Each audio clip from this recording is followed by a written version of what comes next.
further responded to my ethics complaint, which I still don't know what it's for.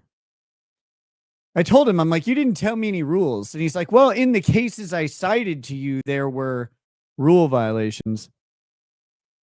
It was pretty good. We can talk about that real quick. It's kind of funny to me. So they're like, okay, in light of these two cases, and they sent me two disciplinary actions for lawyers that got involved with drugs. He's like, in light of these two cases, talk about your, proposed disciplinary action. And I was like, well, I didn't break any rules, so none is the proposed disciplinary action. But the first case he cited to me, this is amazing. So this is the comparative, I guess, case. The lawyer got arrested for third-degree possession, same as I did, of cocaine. He got arrested in court. He got arrested while representing someone in court for third-degree possession.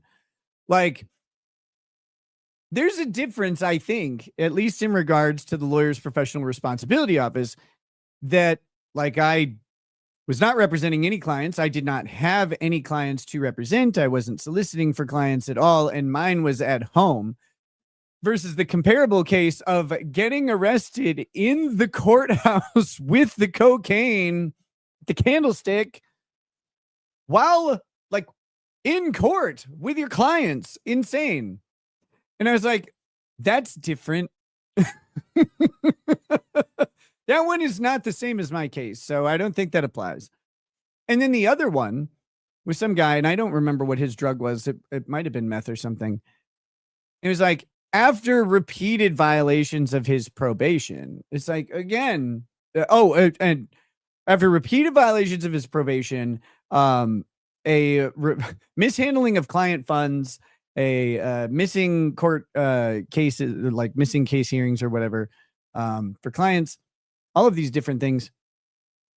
It's like all of those, after all of that, then he was disciplined with like a 90-day suspension or something like that. And I was like, I've already been effectively suspended for 6 months because my continuing legal education suspension exists. So you don't have to suspend me anymore. Life has done enough suspending. And I was like, these aren't my case at all. They're not even close. So that was fun explaining that.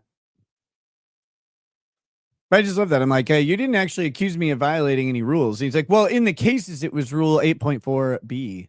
Like, yeah, but you didn't accuse me of that. You just said, here's these cases. I don't care about the cases are way different anyway. But 8.4b is commit a criminal act that reflects adversely on the lawyer's honesty, trustworthiness, or fitness as a lawyer in other respects, which does not include possession of controlled substances, because if it did, all lawyers pretty much would be disbarred immediately. If you were a lawyer and you're just representing someone for possession, wouldn't you just say it belonged to your client? He's probably going down anyway. Well, no, he wouldn't do that. I mean, that'd be crazy. One of the things I talked about that has people spurging out, they're like, he's blaming other people. As a lawyer with, there are 4 safes in my house, or there were, there aren't anymore. One of the safes, actually the one they didn't open at all, and it's good that they didn't. There was nothing in there. It's a safe where I kept, I guess, client materials. And I probably should have kept it in there, I guess. I don't know. They didn't go into that safe. I don't know why. That's the safe in my office. I mean, like, again, there's nothing in there, but that logically would have been the safe that I would choose. There's one of the things that weirded me out about their search. It's like, well, wait, you think I'm doing drugs in my office based on the video? By office, I mean studio. Based on the video. Wouldn't you check the safe that's in there? Like that'd be my first choice. I'd be like, that one. That's probably where it is. Again, nothing at all in there. I think there's some papers or something. You should probably just stop talking about it. I don't know. It's kind of interesting. It's still interesting to me. And again, I think there's stuff to learn from it that falls directly into the purpose of the channel. You know, we talk about criminal law a lot. The drugs were everywhere. Let's be honest. No, they weren't. That's the thing that is. There was a vial on the nightstand, which was a fridge, uh, next to my side of the bed. I didn't know it was there.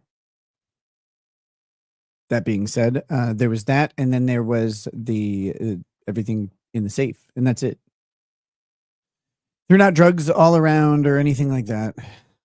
Amoral says, "How do you not talk about it?" I don't know. It's impossible to not. It's it's only like the defining thing of my life in the past year and a half.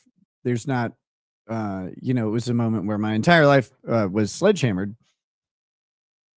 and started to change pretty dramatically. Mini fridge as a nightstand is a sign of food addiction. We won't get into it. Did your dealer get busted? No, they didn't even ask. They asked 0 questions. If not, is there anything illegal with privately sharing your hookup? I mean, I don't think so. I wouldn't do it, but I don't think so. That's so interesting. It's interesting how much people like televisionize things. They're like, aha, Nick ratted out so and so. It's like, one, I wouldn't rat out a drug dealer because I don't want to die. That's just not gonna happen. Ain't no snitch. 2, they didn't ask. I was kind of surprised by that. Your dealer probably ratted you out. Nope. So that being said, I just found it interesting. The whole thing was such a like you have your sort of assumptions on how a lot of things go, and they just didn't go that way at all. But people assume that they did. And you see it, well, I see it all over, mostly on Twitter. Client tried to rat me out one time, so I completely closed up shop. Everyone was pissed. Yeah, I mean, you have to DFE basically. That note means the dealer called at some point for an update. Yeah. They checked in on me. It was great. Actually, it's funny because like of all these little communities that you're in, when your dealer checks up on you and no one else does, it's like, well, that was nice. I'm not expecting a Christmas card. Or maybe I should.